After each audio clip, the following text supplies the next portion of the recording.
September 17 పురస్కరించుకొని ప్రజాపాలన దినోత్సవ వేడుకలను ఘనంగా నిర్వహించింది ప్రభుత్వం. హైదరాబాద్తో పాటు జిల్లాలో జాతీయ జెండా ఆవిష్కరించారు మంత్రులు. ఇక బీజేపీ నేతలు విమోచన దినోత్సవ వేడుకలు ఘనంగా జరుపుకున్నారు. పరేడ్ గ్రౌండ్లో కేంద్ర ప్రభుత్వం అధికారికంగా విమోచనం వేడుకలు నిర్వహించింది. బీఆర్ఎస్ సమైక్యతా దినోత్సవం జరిపింది. పార్టీలకు అతీతంగా తెలంగాణ సాయుధ పోరాట యోధులకు నివాళులర్పించారు నేతలు. రాష్ట్ర వ్యాప్తంగా సెప్టెంబర్ 17 వేడుకలు ఘనంగా జరిగాయి. అసెంబ్లీ ఆవరణలో ప్రజాపాలన దినోత్సవం సందర్భంగా జెండా ఆవిష్కరించారు స్పీకర్ గడ్డం ప్రసాద్. మండలిలో జాతీయ జెండా ఎగురవేశారు చైర్మన్ గుత్తా సుఖేందర్ రెడ్డి.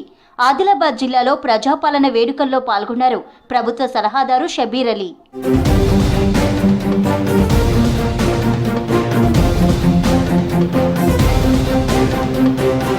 జిల్లాల్లో ప్రజాపాలన దినోత్సవ వేడుకల్లో పాల్గొన్నారు మంత్రులు. జెండా ఆవిష్కరించి తెలంగాణ సాయుధ పోరాట యోధులకు నివాళులర్పించారు. కరీంనగర్ పరేడ్ గ్రౌండ్లో ప్రజాపాలన దినోత్సవ కార్యక్రమంలో పాల్గొన్నారు మంత్రి శ్రీధర్ బాబు. సంగారెడ్డి జిల్లా కలెక్టరేట్లో దామోదర రాజనరసింహ, భద్రాద్రి కొత్తగూడెంలో తుమ్మల నాగేశ్వరరావు, సిద్దిపేట జిల్లా కేంద్రంలో పొన్నం ప్రభాకర్ జాతీయ జెండా ఎగురవేశారు. వరంగల్లో కొండా సురేఖ, ములుగులో సీతక్క జాతీయ జెండా ఎగురవేశారు. అమరుల త్యాగాలతోనే తెలంగాణకు స్వాతంత్ర్యం లభించిందన్నారు. సీఎం రేవంత్ రెడ్డి నాయకత్వంలోని ప్రజాప్రభుత్వం సెప్టెంబర్ 17ను తెలంగాణ ప్రజాపాలన దినోత్సవంగా జరుపుతోందన్నారు. రాచరిక వ్యవస్థ నుండి ప్రజాపాలన వ్యవస్థ ఆవిర్భావానికి నాంది పలికిన అమరులైన తెలంగాణ సాయుధ రైతాంగ పోరాట యోధులకు మరియు స్వతంత్ర సమర యోధులందరికీ నా జోహార్లు. సెప్టెంబర్ 17 తెలంగాణ చరిత్రలో కీలకమైన రోజు. నిజాం పాలిత ప్రాంతమైన హైదరాబాద్ సంస్థానం భారత యూనియన్లో చేరి నేటికి 76 సంవత్సరాలు పూర్తి చేసుకుని 77వ సంవత్సరంకి అడుగు పెడుతున్న సందర్భంగా హాజరైన ప్రజాప్రతినిధులు, అధికారులు, అనధికారులు, పాత్రికేయులు, ఉద్యమకారులకు, కార్మిక, కర్షక, విద్యార్థులకు, జిల్లా ప్రజలందరికీ శుభాకాంక్షలు. సెప్టెంబర్ 17 తెలంగాణకు సంబంధించిన అతి ముఖ్యమైన దినం. భారతదేశంలో విలీనం చేసుకొని భారతదేశానికి సంబంధించిన అంతర్భాగం తెలంగాణ అని ఆనాడు జవహర్లాల్ నెహ్రూ గారి ఆధ్వర్యంలో సర్దార్ వల్లభాయ్ పటేల్ హోమ్ మినిస్టర్గా ఈరోజు యావత్ తెలంగాణ ప్రజలకు మరవలేని దినం ఇది. కాంగ్రెస్ ప్రభుత్వం ఈరోజు రేవంత్ రెడ్డి గారి నాయకత్వంలో సెప్టెంబర్ 17 మన రాష్ట్రానికి సంబంధించి తెలంగాణ ప్రజాపాలన దినోత్సవంగా ముందుకు నడవాలని తెలంగాణ విలీన దినోత్సవాన్ని గాంధీ భవన్లో ఘనంగా నిర్వహించారు. పీసీసీ చీఫ్ మహేష్ కుమార్ గౌడ్ జాతీయ జెండా ఆవిష్కరించారు. కార్యక్రమంలో ఎమ్మెల్యే దానం, రోహిన్ రెడ్డి సహా సేవాదళ్ కార్యకర్తలు పాల్గొన్నారు.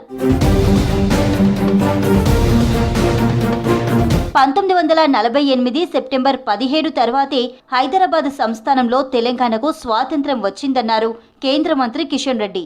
విమోచన దినోత్సవాలను కాంగ్రెస్ సర్కార్ అధికారికంగా నిర్వహించకపోవడం దారుణమన్నారు కేంద్ర మంత్రి బండి సంజయ్. సికింద్రాబాద్ పరేడ్ గ్రౌండ్లో తెలంగాణ విమోచన దినోత్సవ వేడుకలు నిర్వహించారు కేంద్ర మంత్రులు.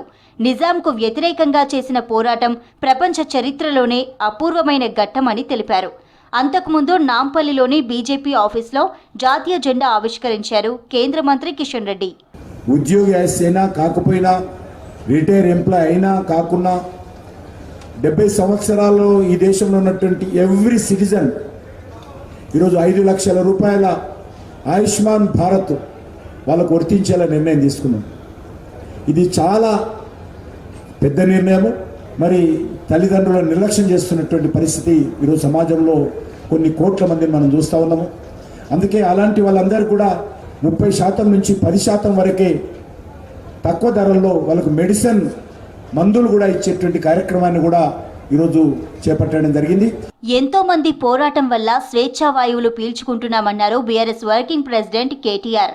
తెలంగాణ ప్రజలు కుల మతాలకు అతీతంగా కలిసిమెలిసుంటారని చెప్పారు. సీఎం రేవంత్ ఇకనైనా పాలనపై దృష్టి పెట్టాలని సూచించారు. సెప్టెంబర్ 17ను పురస్కరించుకొని తెలంగాణ భవన్లో సమైక్యతా దినోత్సవ వేడుకలు జరిపారు. పార్టీ ఆఫీసులో జెండా ఆవిష్కరించారు కేటీఆర్. ప్రభుత్వం హైదరాబాద్లో శాంతి భద్రతలు కాపాడాలని డిమాండ్ చేశారు.